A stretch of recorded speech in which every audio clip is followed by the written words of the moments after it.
আল্লাহ নবী মুসা আলাইহিস সালাতু ওয়াস সালাম আল্লাহ তাআলাকে বললেন যে যদি 4টি জিনিস হতো আর 4টি জিনিস না হতো তাহলে খুব ভালো হতো।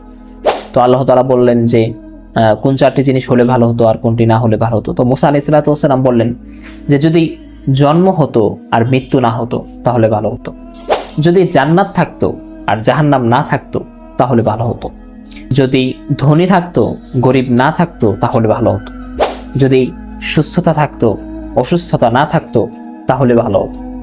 তো আল্লাহ তাআলা প্রতি উত্তরে বললেন, মুসা দেখো তুমি যেটাকে ভালো মনে করছো সেটা আসলে ভালো নয়।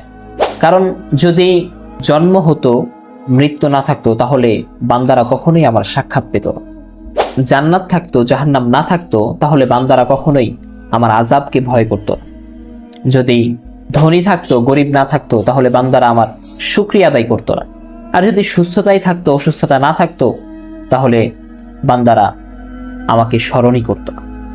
সুবহানাল্লাহ।